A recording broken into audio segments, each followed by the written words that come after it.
Le mot narcissique est partout, dans les magazines, sur les réseaux, dans les conversations.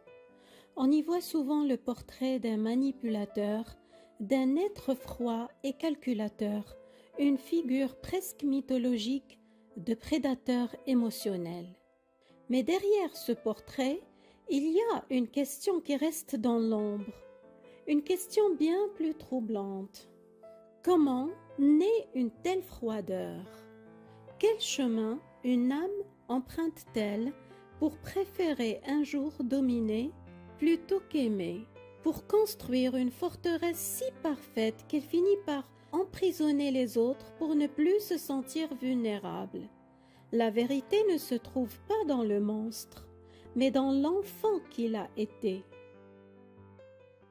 Tout a commencé par un enfant et par un monde qui ne sait pas toujours comment l'accueillir. Un enfant qui perçoit les choses un peu plus fort que les autres, pour qui une déception est un chagrin qui submerge tout, pour qui une joie est une explosion de lumière intérieure, presque trop vive à contenir. Ses émotions sont de grandes vagues. Il ressent tout intensément, sans toujours savoir comment faire avec.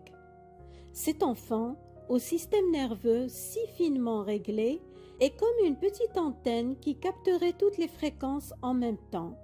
Le temps sur lequel on lui parle, l'énergie d'une pièce, une injustice, tout arrive à lui sans filtre. C'est un tempérament, une façon d'être au monde innée, brute. Et face à cette intensité, le monde souvent ne comprend pas. Il trouve ça trop sensible, trop dramatique, trop exigeant. Alors une question cruciale se pose silencieusement dans le cœur de cet enfant. Que faire de tout ce que je ressens? Est-ce que ma sensibilité est une faute? Est-ce que c'est une honte, ce que je ressens? Cette question qu'il se pose à chaque fois qu'on le renvoie à son trop-plein est simple et terrible à la fois. Et la réponse qu'il recevra de son environnement va orienter son devenir. C'est ce qui tracera la frontière invisible entre deux destins possibles, entre un fleuve qui irrigue les terres et un torrent qui ravage tout. D'un côté la créativité et l'empathie, de l'autre l'égocentrisme et la construction d'une carapace narcissique.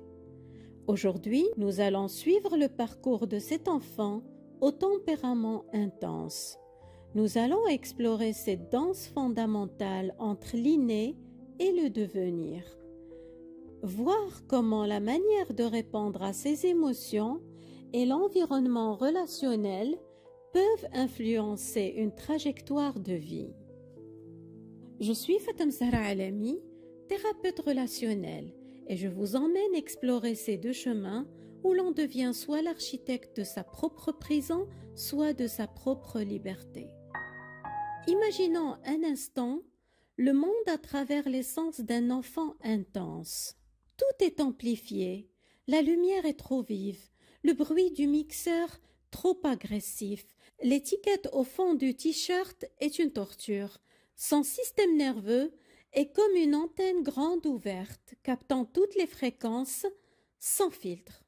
Une frustration comme devoir attendre un biscuit n'est pas une petite contrariété, c'est une injustice absolue, une défaillance du monde qui provoque une tempête interne si forte qu'elle doit sortir par les cris, les pleurs, les gestes.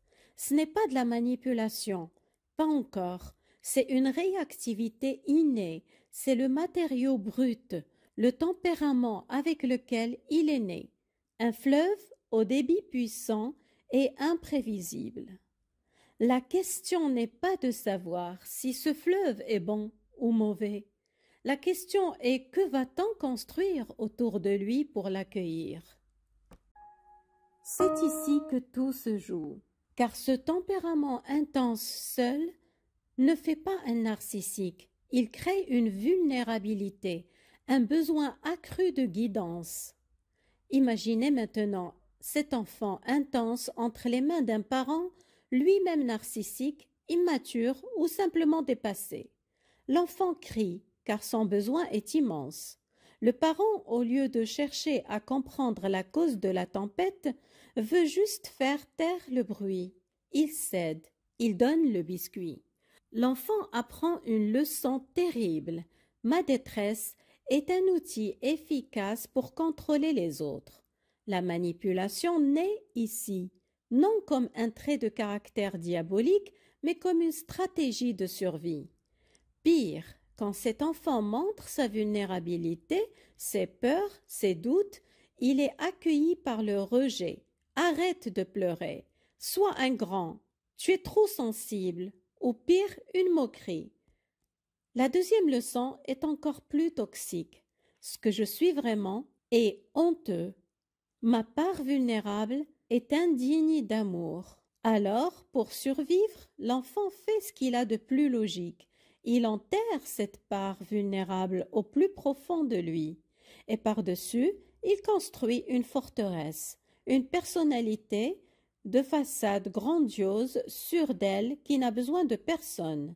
L'ego surdimensionné du narcissique n'est pas de l'orgueil, c'est un bouclier, une carapace construite pour cacher une honte originelle, celle de ne jamais avoir été aimé pour ce qu'il était vraiment. Et c'est là que se niche le piège le plus cruel, celui dans lequel tombent les cœurs généreux qui croisent leur route à leur âge adulte. En percevant cette faille, cette soif derrière la carapace, notre instinct le plus noble est de vouloir combler ce vide. Nous nous engageons alors dans une quête impossible, celle de guérir leurs blessures d'enfance à l'âge adulte, avec notre amour. Nous nous diminuons, nous nous soumettons, nous donnons sans compter, nourrissant l'espoir secret qu'un jour, rassasié, rassuré, l'être derrière la carapace émergera, reconnaissant et transformé. Mais c'est une peine perdue. On ne peut pas guérir la carapace de quelqu'un avec de l'amour si cette carapace est devenue son identité même. Car l'amour que vous offrez n'est pas reçu comme un cadeau à l'âge adulte du narcissique, mais comme une ressource à prélever, une preuve de votre soumission ou une faiblesse à exploiter. C'est la tragédie absolue de ce trouble. Votre amour nourrit temporairement son ego vorace, sans jamais atteindre la vulnérabilité qu'il est censé guérir. La carapace, justement, est là pour ça, pour empêcher l'amour véritable d'entrer. Il n'est pas habitué à ça. Il n'a pas été conditionné pour recevoir de l'amour inconditionnel. C'est trop tard pour lui à l'âge adulte. Sa carapace narcissique est déjà bien installée. L'amour inconditionnel est trop effrayant pour lui ou pour elle. Il exigerait de se désarmer, de baisser la garde, de montrer la honte, de renoncer au contrôle. C'est détruire toute sa structure psychique alors qu'il n'a pas appris à être autrement. Vouloir guérir un narcissique avec de l'amour à l'âge adulte, c'est comme vouloir étancher la soif avec de l'eau salée. Plus vous lui en donnez, plus vous aggravez le problème sans le vouloir, et plus vous vous épuisez. Vouloir croire que l'amour peut guérir un narcissique adulte est le réflexe le plus beau et le plus humain qui soit. Mais face à un fonctionnement narcissique établi, on ne doit pas donner plus d'amour, mais l'amour doit changer de forme. Il ne peut plus être un amour qui se soumet, qui se diminue, qui nourrit sans limite. Cet amour-là ne fait qu'alimenter le système narcissique. En revanche, lui offrir un amour sain, qui n'est plus une soumission, mais une frontière solide, un amour qui dit « je t'aime assez pour ne plus participer à ta destruction ni à la mienne. Je t'aime assez pour te refuser le droit de m'insulter. Je t'aime assez pour ne plus nourrir ton ego au détriment de mon âme et de la tienne, au détriment de ta foi, de ma foi. Ce n'est pas de l'amour en moins, c'est de l'amour différent. C'est un amour qui cesse d'être du carburant pour une machine dysfonctionnelle qui se détruit elle-même et les autres avec. Le véritable travail n'est pas de les guérir malheureusement, il est de nous guérir nous-mêmes de cette croyance que nous détenons ce pouvoir. Les narcissiques sont souvent des enfants au comportement intense à qui on a appris que l'amour était une récompense et la vulnérabilité une faute capitale. Revenons maintenant à l'enfance et reprenons le même enfant intense, mais cette fois-ci, il est accueilli par un parent stable, empathique, qui lui sert de berge. Quand la tempête arrive, le parent ne capitule pas, il contient, il soutient. Il ne dit pas « arrête », il dit « je vois que tu es très en colère, c'est difficile d'attendre, je suis là ». Il accueille ses émotions avec bienveillance, les lui exprime et pose des limites. On ne crie pas, tout en validant l'émotion, mais tu as le droit d'être fâché. L'enfant apprend alors « mes émotions sont valables, même si elles sont intenses. Je peux les nommer en même quand je déborde. » En étant accueilli dans sa vulnérabilité, il n'a pas besoin de la cacher. Il peut même développer une sensibilité extraordinaire aux émotions des autres. C'est ce qu'on appelle l'empathie. Son fleuve est canalisé, il irrigue, il donne la vie, il devient passion, créativité, leadership authentique. Alors, face à ces deux destins si différents, une question surgit souvent, inévitable et troublante. Mais au fond, le narcissique et l'hypersensible ne partagent-ils pas une même sensibilité? Est-ce qu'un narcissique peut lui aussi être hypersensible? C'est une question brillante et tellement complexe, qui touche au cœur même de la confusion que ces profils peuvent engendrer. La réponse est oui et non.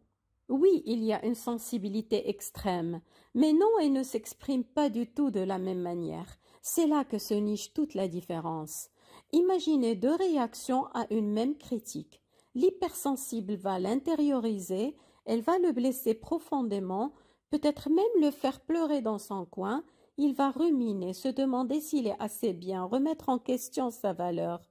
Sa blessure est tournée vers l'intérieur. Le narcissique va la percevoir avec la même acuité, la même intensité. Cette critique est une blessure insupportable à son ego, mais sa réaction sera immédiate, une contre-attaque, de la rage, du mépris, une humiliation projetée sur l'autre. Sa blessure est immédiatement expulsée vers l'extérieur. Le narcissique est un hypersensible qui a appris pour survivre que montrer sa vulnérabilité était dangereux. Alors, il a construit un système immunitaire hyperactif et toxique, son ego grandiose. Sa sensibilité n'a pas disparu, elle s'est pervertie. Elle ne sert plus à ressentir la complexité du monde, mais à détecter les menaces contre son estime de soi, réelle ou imaginaire. En résumé, l'hypersensible a un moi trop faible pour contenir ses émotions. Il est submergé. Le narcissique a un moi trop rigide pour laisser ses émotions le toucher. Il les ricoche. Ils partent du même matériau de base, un système nerveux à vif, mais l'un est resté vulnérable, l'autre s'est blindé. L'un ressent, l'autre réagit. C'est pourquoi l'amour qui console fonctionne avec le premier, à l'âge adulte, et échoue lamentablement avec le second, une fois la carapace narcissique déjà installée. Pourtant, à l'enfance, tout était encore possible. L'amour inconditionnel, l'accueil des émotions, la validation de sa sensibilité, c'était précisément le remède. C'était le ciment qui pouvait construire des berges solides pour ce fleuve sauvage. Mais chez l'adulte narcissique, cette même stratégie, celle de l'amour consolant et nourricier, échoue malheureusement. Elle échoue parce que la structure psychique a changé. La vulnérabilité n'est plus accessible. Elle est verrouillée derrière un système de défense qui interprète l'amour comme une tentative de contrôle, une faiblesse ou simplement du carburant pour son ego. L'amour qui console ne peut plus pénétrer jusqu'à la blessure de l'enfant qu'il était. Il est absorbé par la carapace de l'adulte qu'il est devenu. C'est pour cela que c'est une peine perdue. Vous ne parlez plus la même langue émotionnelle. Le travail de guérison, s'il advient, ne peut venir que de lui, d'une prise de conscience foudroyante et douloureuse que sa carapace est aussi sa prison, et cela malheureusement aucun amour extérieur ne peut le forcer. C'est cette nuance cruciale, cette divergence de chemin à partir d'une même source qui explique pourquoi l'amour qui console et qui nourrit fonctionne avec l'un à l'âge adulte et échoue lamentablement avec l'autre. Et c'est précisément ce qui nous amène à la leçon, peut-être la plus importante, celle qui nous concerne nous, qui aimons à proximité de ces carapaces. Alors que retenir de ce voyage au cœur de l'intensité? Retenons que derrière le masque de l'adulte narcissique, il n'y a pas un monstre, mais un enfant intense qui a appris pour survivre à étouffer sa propre beauté, sa propre vulnérabilité. Un enfant à qui l'on a renvoyé que sa sensibilité était une honte, une faute, et qui a cru devoir se construire une forteresse. Retenons que le tempérament intense n'est pas une malédiction, mais une potentialité. Un fleuve puissant, selon les berges qu'on lui offre, peut devenir source de vie ou force de destruction. Mais retenons surtout, et c'est peut-être la leçon la plus difficile à accepter, que notre amour le plus pur ne peut pas guérir une carapace narcissique adulte. Il ne peut que la renforcer si nous l'offrons sans limite. La véritable compassion pour eux comme pour nous commence parfois par un non posé avec amour, par le courage de cesser de croire que nous pouvons, à nous seuls, combler le vide en l'autre. Le chemin de la liberté n'est pas de l'échanger, il est de nous comprendre nous-mêmes, de reconnaître nos propres patterns et de choisir une autre danse, une danse où notre propre sensibilité enfin n'est plus une faute mais un guide. Et souvenez-vous que la plus grande force face à la froideur n'est pas toujours la chaleur qui se soumet, mais parfois la lumière qui simplement refuse de s'éteindre. Le tempérament intense n'est pas un destin, c'est une potentialité. À nous adultes, parents, thérapeutes, êtres humains, de lui offrir des berges assez solides et assez aimantes pour qu'il devienne source de vie et non une source de destruction. Prenez soin de vous.